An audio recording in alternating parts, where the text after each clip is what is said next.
سلام سلام تخطيط الشانل لو مخا مقصرت انا اذا حلف تاريخ هو بيب جارديولا حيزلكم مصي لكم لايك شير بمغوار فيديو نجمر. بيب جارديولا كما سلطاني هيليز جمرو لسرح اب برشلونه. جارديولا اب كتشنشو مونتن برشلونه بي اسلطينو. جارديولا بإسنا حدن سنة كتشنشو عتن اسلطاني برشلونه بي كوينو تيتو فيلا نوات حغاغزي تمزيزو. بدحرو اب تحت مرحنة اتا غانتا نغجله ترسيرا ديفيجن بمعوات اب كتشنشو مونتن ناب صوتات مزازم سكونا ديفيجن بحليفو بزي دما تا غانتا تعويتا. بريزيدنت بارسلونا جان لابورتا اب جنبوت كتشنشو مونتن جارديولا موداتا عام تسفر كتشنشو عتن كتشنشو مونتن فرانك رايكارد بمتكا اسلطان قداميتي غانتا بارسلونا فاين 5000 ما فليتو نيرو كتشنشو مونتن كتشنشو عتن قدامي عام تسفر مس قداميتي غانتان تاريخاو تربل جارديولا مستمزز كان بعرنا دينو ديكون سامير ايتون زامسلو كواخبت اكل نايتي نزمت عام تسفر مدواتو 50 كان بمغلات اب ارستا زيناتيو نعلم ملا اغريمو ولا كا اتا موداتا خصنا تتفقدلو مس دايركتور سبورت بارسلونا تيكسيكي بمتحبار حيال حدث تصاوت بجارديولا تعديقهم داني الفيزن سيدو كيتان كاب سيفيا ميزيوم مارتين كاسيرس كاب فياريال جيرارد بيكا كام مانشستر يونايتد تمريس كم الكسندر هيلب كاب ارسنال فريمو مستم حدث تصاوت جارديولا نيكانتارانو سيرجيو بيسكيت بيدرون جيفرين ناب قدميت كان تعبيوم جارديولا مس برس ابزغو ورق على مهتت كابت قدم حجز نبر زغبنا ناي سراح سنه مغبار اب اوان لممدن مستصاوت زياده طوزبنا مهلاو تزاريبو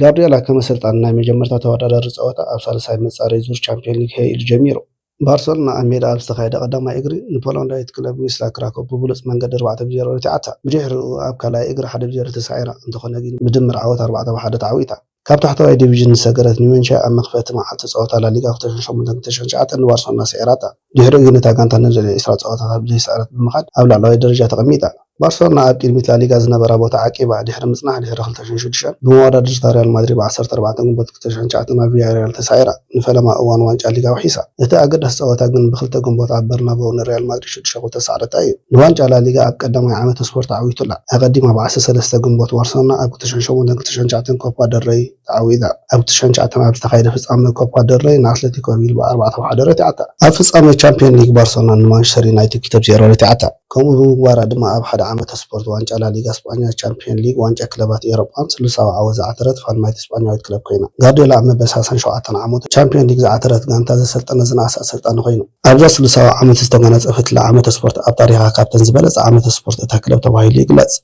كلتشان عسرتن اب حدا عود اور شدش وانጫታት كلا عامه سبورت اسلطاني جارديولا اب سوبر كوبا دي اسبانيا اتلتيكو بيلبان اب سوبر كاب شاكتار دونسك بمسعر يجميرو بعلت 25 مسكرم كلتشان بارسلونا مبل 50 بروفيشنال عوتو كم ميدا وصا انصار مالاغا مزغباتو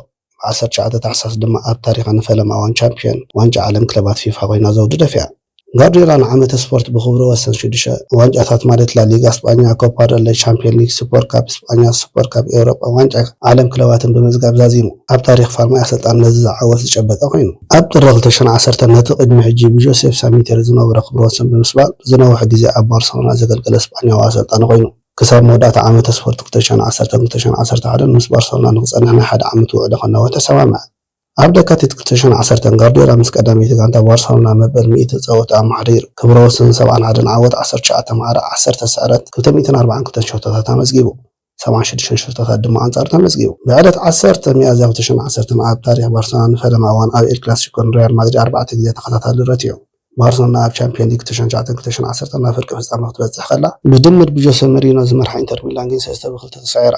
እዝን ሃሎን ሪያል ቫላዶሊድ ኣብ ሜዳ 4-0 ብምስዓር ብ99 ነጥብ መበል 20 ግዜ ዋንጫ ላሊጋ ክትዓተራ ኺኢልዋ ኣብቲ እዋን እዚ ካብ ዝኾነ ዓበይቲ ሊጋት ኤውሮጳ ዝለዓለ ጠቕላላ ነጥቢ እዩ ነይሩ ዋንጫ ላሊጋ ጋርዲዮላ ከመሰልጣን እታ ክለብ ሻውዓይቲ ዋንጫ ያቲርዋ ንፈርዲናንድ ዳውቺክ ድሕሪ ዮሃን ክሩፍ 11 ዋንጫታት ብኻልኣይ ደረጃ ተማዕራርዮ 2010-2011 ካልኣይ ዋንጫ ቻምፒየንስ ሊግ ب21 نحاسه بارسلونا نسبيا بدمر 5-3 بمسعر سوبر كوبا 2010 تعويتا እዚ ድማ ንኻልኣይ ግዜ ተኸታታሊ ዓወት ኣመዝጊባ بعد 29 حدار 2010 بارسلونا ريال مدريد 5-0 بمسعر نغارديولا ኣብ ኤል ክላሲኮ 5 ተኸታታሊ ዓወታት ኣመዝጊባ ብሸሞንተ ለካቲት 2011 ጋርዲዮላ ነቲ ናይታ ክለብ ንሓደ ዓመት ውዕል ንውሕ ዝቐረበ ዕድመ ተቐቢሉ ክሳብ ሰነ 2012 ንውዕል ፈሪሙ بعد 11 ጉንበት 2011 ባርሰሎና ምስ ለባንት ሓደ ብሓደ ድሕሪ ምፍላያ ዋንጫ ላሊጋን ሳልሳይ ተኸታታሊ ዋንጫታ ክለብን ክትዓትር ኪኢላ ب28 ጉንበት ባርሰሎና ኣብ ፍጻመ ቻምፒየን ሊግ 2011 ኣብ ዌምብሊ ንማንቸስተር ዩናይትድ 3-0 ረቲዓታ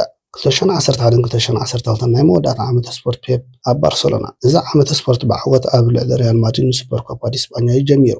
ባርሰሎና ካልኣይቲ ዋንጫ ናይዚ ዓመት ስፖርት ብ26 ነሓሰ ተዓዊታ ኣብ 2011 ናብ ዝተኻየደ ሱፐር ካፕ ንፖርቶ 2-0 ብምስዓር ምስ ኣንጻር ፖርቶ ዝተዓወተት ዋንጫ ኣብ ባርሰሎና ከም ኣሰልጣኒ ኮይኑ ዝረኸቦ ዝበዝሐ ዋንጫታት ናይ ኩሉ ግዜ ክብረ ወሰን ዝሓዘ ኮይኑ ኣብ ውሽጢ 3 ዓመት ጥራይ 12 ዋንጫታት ኣመዝጊቡ። ሕዳር ኣብ ተመሳሳሊ ዓመት ኣሰልጣኒ ጋርዲዮላ ምስ ቀዳመይቲ ጋንታ ባርሰሎና መበል 200 ፀወቱ ኣመዝጊቡ። ክብረ ወሰኑ ብዝኾነ 144 ዓወት 39 መዓር 17 ስዕረት ብምዝጋብ 500 ሸቶታት ኣመዝጊቡ 143 ድማ ኣንጻሩ ተመዝጊቡ። ባርሰሎና ንዓመት ኣቆፃፅራ 2011 ዋንጫ ዓለም ክለባት ብምዕዋዝ ዛዚማቶ ኣብ ፍጻመ ንብራዚላዊት ክለብ ሳንቶስ 4-0 ብምስዓር ኣብ ፍጻመ ዋንጫ ኢንተርኮንቲኔንታል ዋንጫ ዓለም ክለባት ናብ ሓደ ፀወታ ድሕሪ ምቕያሩ ዝበዝሐ ፍልል ናይ ጎል እዩ ነይሩ። እዚ ንጋርዲዮላ ኣብ 16 ውድድራት ጥራይ ካብ ዝተፃወተሉ መበል 13 ዋንጫ እዩ ነይሩ። ብዕለት 9 ጥሪ 2012 ድማ ብሉፅ ኣሰልጣኒ ዓለም ፊፋ ተባሂሉ ተሸሊሙ። ኣብ መበል 41 ዓመተ ልደቱ ጋንቱ መሪሓ ኣብ ልዕሊ ቀንዲ መወዳድርታ ሪያል ማድሪድ ኣብ ኤል ክላሲኮ 2-1 ብምዕዋት ከም ኣሰልጣኒ ኣብ ስሩዕ ግዜ ኣንጻር ሪያል ማድሪድ ከይተሰዓረ ምጽንሑ ኣረጋጊጹ። ብ21 ሚያዝያ ጋርዲዮላ ንባርሰሎና መሪሑ 2-1 ድሕሪ ምስዓሩ ዋንጫ ሊግ ንመሪሕነት ሪያል ማድሪድ ጽቡቕ ጌሩ ኣረኪብዋ። 4 ፀወታታት ተሪፉ ኣብ ዝነበረሉ እዋን መሪሕነት ማድሪድ ኣብ ሰንጠረዥ ናብ 7 ነጥቢ ዓብዩ። ብ24 ሚያዝያ ኣብ ካልኣይ እግሪ ፍርቂ ፍጻመ ቻምፒዮን ሊግ ኣብ ሜዳ ኣንጻር ቸልሲ 2-2 ተፈላለያ። ባርሰሎና ብድምር ውጽኢት 3-2 ተሳዒራ ካብ ውድድር ተኣልያ። እዚ ድማ ብውጽኢታዊ መገዲ ነታ ጋንታ ክትፃወተሉ እትኽእል መድረክ ኮፓ ደል ሬይ ጥራሕ ነይሩ። ጋርዲዮላ ኣብ ቀረባ እዋን ዝፈጠሮ ሜላታት ኣፀዋውታ ብምምራፅ ጋንታ ብዙሕ ነቕፌት ኣጋጢሞ። ብ27 ሚያዝያ 2012 ኣብ መወዳእታ ዓመተ ስፖርት 2011-2012 ካብ ኣሰልጣኒ ባርሰሎና ከም ዝወርድ ኣፍሊጡ። ኣብ እዋን ኣካይዲ ስራሕ ኣብ ዝነበረሉ ግዜ ዓመታዊ ውሕደት ዝነበረ ተንቀሳቓሲ ውዕል ነይርዎ። ድኻም ከም ቀንዲ ምክንያት ውሳኔ ብምጥቃስ ኣብ ከም በዓል ባርሰሎና ዝኣምሰላ ክለባት ን4 ዓመታት ምጽናሕ ዘለኣለማዊ ኮይኑ ከም ዝስማዖ እውን ርኢቱ ይሂቡ። ጋርዲዮላ ኣብዚ ዓመተ ስፖርት ኣብ ዝተረፈ ፀወታታት ላሊጋ ንባርሰሎና ናብ ዓወታት ምምራሕ ቀፂሉ። ድሕሪኡ ድማ ኣብ ፍጻመ ኮፓ ደል ሬይ 3-0 ተዓዊቱ። ኣብ ውሽጢ 4 ዓመታት 14 ዋንጫታት ብምዝጋብ ኣብ ታሪክ ባርሰሎና እቲ ዝዓበየ ዕውት ኣሰልጣኒ ገይርዎ ኣሎ። ባርሰሎና ቲታ ቪላኖቫ ከም ዝትኮ ኣፍሊጣ ንሱ ድማ ኣብ መጀመርታ ዓመተ ስፖርት 2012-2013 ንቀዳመይቲ ጋንታ ምምራሕ ከም ዝጅምር ኣፍሊጣ። ኣብ ባርሰሎና ዝነበረ ግዜ ምስ ተዛዘመ ጋርዲዮላ ኣብ ከተማ ኒውዮርክ ናይ 1 ዓመት ዕረፍቲ ወሲዱ። ብ7 ጥሪ 2013 ንብሉፅ ኣሰልጣኒ ዓለም ፊፋ 2012 ብድሕሪ እቲ ተዓዋቲ ቪንሰንት ዴል ቦስኮ ካልኣይ ደረጃ ዝሓዘ ጆሴ መሪኖ ሳልሳይ ደረጃ ሒዙ። ጋርዲዮላ ኣብ 2012 ኣብ ዙሪክ ኣብ ዝተኻየደ ጽምብል ባሎን ዲኦር ፊፋ ኣብ ዝሃበ ጋዜጣዊ መግለጺ ናብ ኣሰልጠንቲ ክምለስ ውሳነ ወሲነ ኣለኹ፣ ካብኡ ሓሊፈ ግን ዝኾነ ውሳነ ኣይህብን እየ፣ ዝሓስኩ ጋንታ ይብለየን ኢሉ ናብ ኣሰልጠንቲ ክምለስ ደስ ይብለኒ ብምባል ተዛሪቡ። ፔፕ ጋርዲዮላ ኣብ ባየር ሙኒክ ካብ 2013 ክሳብ 2015 ተኸታታሊ ዋንጫታት ቡንደስሊጋ ብ16 ጥሪ 2013 ጋርዲዮላ ድሕሪ ዓመተ ስፖርት 2012-2013 ኣሰልጣኒ ክለብ ቡንደስሊጋ ባየር ሙኒክ ኮይኑ ክሰርሕ ምዃኑ ንዝቕፅል ዓመተ ስፖርት ድማ ሄንከስ ከም ዝትክእ ተገሊጹ። ኣብ ባየር ንፈለማ እዋን ጋዜጣዊ መግለጺ ብ24 ሰነ 2013 ብቋንቋ ጀርመን መደረ ስሚዑ ድሕሪ 2 መዓልቲ ድማ ናይ መጀመርታ ልምምድ ኣካይዱ። ናይ መጀመርታ ወግዓዊ ፀወታ ሱፐር ካፕ ጀርመን አንጻር ቦሩሲያ ዶርትመንድ ኮይኑ በዚ ኣብዚ ሕጂ እዋን ኣሰልጣኒ ሊቨርፑል ዘሎ የርገን ክሎፕ 4-2 ተሳዒሩ። ምስ ባየር ዝዓተረ ናይ መጀመርታ ዋንጫ ኣብ 2013 ሱፐር ካፕ ኤውሮፓ ኮይኑ ነቲ ነዊሕ እዋን ተፀባኢ ዝኾነ ጆሴ መሪኖ ሰይሩ። ነቲ ኣብ ቸልሲ ክሰልጥን ዝተመስለ ጆሴ መሪኖ እዩ ማኑኤል ኒየር ንሮሜሉ ሉካኩ ዝሃረመ ኩዕሶ ድሕሪ ምድሓኑ ባየር ን10 ተፃወቲ ዝሓቆፈ ቸልሲ ብፍጹም ቅልዕረት ይዓተ። ኣብ ታሕሳስ 2013 ጋርዲዮላ ኣብ ሞሮኮ ንራጃ ካዛብላንካ ድሕሪ ምስዓሩ ንሳልሳይ ግዜ ዋንጫ ዓለም ክለባት ተዓዊቱ። ብዕለት 25 መጋቢት 2014 ኣብ በርሊን ኣብ ዝተኻየደ ኦሎምፒክ ስታድየም ንሄርታ በርሊን 3-0 ብምስዓር ንባየር መበል 23 ግዜ ዋንጫ ቡንደስሊጋ ክትዓትራ ክኢልዋ። ኣብዚ ዓመተ ስፖርት 7 ፀወታታት ተሪፉ ኣብ ዝነበረሉ እዋን ኣብ ታሪክ ቡንደስሊጋ እታ ቀዳመይቲ ቻምፒዮን ቡንደስሊጋ ብብዝሒ ፀወታታት ተሪፉ ክትዓወታ ክኢልዋ። ነቲ ብሄንከስ ኣብ ዝሓለፈ ዓመት ዘመዝገበቶ ክብረ ወሰን ሰይራ። ጋርዲዮላ ኣብ ሓንቲ ክለብ ቡንደስሊጋ ነዊሕ እዋን ተኸታታሊ ዓወት ብምዝጋብ ክብረ ወሰን ካርል ሄንዝ ፊልዲንግ ካብ ሰቢሩ። እቲ ተኸታታሊ ፀወታ ኣብ መበል 28 ግዜ ተዛዚሙ። ኣውግስበርግ ኣብ መበል 29 መዓልቲ ፀወታ ንባየር 1-0 ምስ ዓረታ ንባየር 53 ፀወታ ዘይተሰዓረተሉ ተኸታታሊ ፀወታታት እውን ኣቃሪፅዎ። ባየር ኣብ ፍርቂ ፍጻመ ቻምፒዮን ሊግ አንጻር ሪያል ማድሪድ ኣብ ቀዳማይ እግሪ 1-0 ካልኣይ እግሪ ድማ 4-0 ተሳዒራ። ቀዳማይ እግሪ ጋርዲዮላ ኣብ ሳንቲያጎ በርናባ ናይ መጀመርታ ስዕረት እውን እዩ ነይሩ። ንዓመተ ስፖርት 2013-2014 ኣብ ተወሳኺ ግዜ ንዲኤፍቢ ፖካል 2-0 ብምዕዋዝ ዛዚምዎ።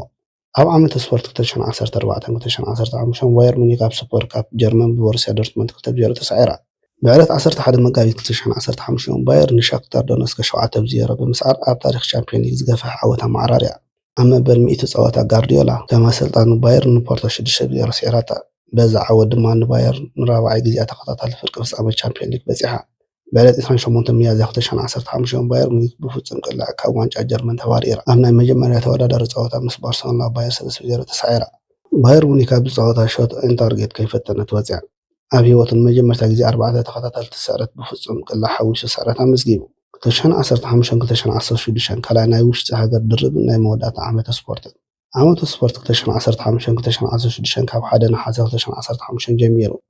ሙኒክ ኣብ ሱፐር ካፕ ጀርመን ብወልፍስበርግ ተሳዒራ ኣብዚ ሊግ ባየር ኣብ ቀዳሞት 10 ፀወታታት ተዓዊታ ኣብዚ ሊግ ንመጀመርታ ግዜ ነጥቢ ዘጥፍኣትሉ ዕለት 30 ጥቅምቲ 2015 ኣንጻር ኢንትራክ ፍራንክፈርት 0-0 ብምውፃእ ንፈለማ እዋን ኣብ 5 ታሕሳስ 2015 ብቦሩስያ ሞንቸንግላድባክ 3-1 ብምስዓር እዩ ኣብ ምድብ ቻምፒዮን ሊግ ባየር ኣብ ምድብ ኤፍ ካብ 6 ፀወታታት ኣብ 5 ተዓዊታ ባየር ኣብ ምድብ ቻምፒዮን ሊግ እንኮ ስዕረት ዘመዝገበትሉ ፀወታ ኣብ 20 ጥቅምቲ ኣንጻር ኣርሰናል እዩ እዚ ኣብ 2015-2016 ዓመተ ስፖርት ኣብ ኩሉ ውድድራት ንፈለማ እዋን ባየር ዝተሰዓረትሉ ፀወታ እዩ ብ20 ታሕሳስ ባየር ኣብ መወዳእታ ናይዚ ዓመተ ስፖርት ውዕሉ ምስ ተወድአ ጋርዲዮላ ካብታ ክለብ ከም ዝወፅእ ኣረጋጊፃ ካርሎ አንቸሎቲ ድማ ን2016-2017 ዓመተ ስፖርት መተካእታ ኮይኑ ብዕለ 3 ግንቦት 2016 ብጋርዲዮላ ዝመርሓ ባየር ሙኒክ ኣብ ፍርቂ ፍጻመ ቻምፒዮን ሊግ በኣትሌቲኮ ማድሪድ ተሳዒራ በዚ ድማ ምስታ ባቫርያዊት ክለብ ዋንጫ ቻምፒዮን ሊግ ናይ ምዕታር ናይ መወዳእታ ዕድሉ ተዛዚሙ ናይ መወዳእታ ፀወታ ጋርዲዮላ ብዕለ 21 ግንቦት 2016 ኮይኑ ባየር ንቦሩስያ ዶርትሙንድ ብምስዓር ኣብ ቡንደስሊጋ 82 ዓወታት 11 ማዕረ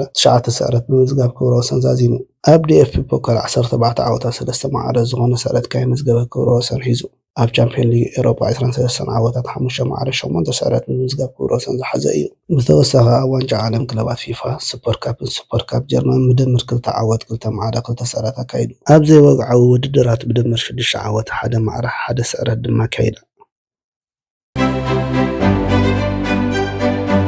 ክቡራት ተኸታተልትና ካልኣይ ክፋል ኣብዚ ዛዚምና ኣለና ላይክ ሸር ሰብስክራይብ ብምግባር ምትብባዕኩም ኣይፈለየና ሳልሳይን መወዳእታን ክፋል ኣብቲ ብዋናጭ ወቂቡሉ ብዙሕ ክብረ ወሰናት ሰበረሉ ኣብ ዝለዓለ ናይ ምዝልጣን ግዚኡ ዝርከበሉ ምስ እንግሊዛዊት ክለብ ማንቸስተር ሲቲ ኣብ መድረኽ ፕሪምየር ሊግ ኣስፋ ሓቢርና ሒዝናልኩም ክንመጽእ ኢና ክሳብ ሽዑ ሰላም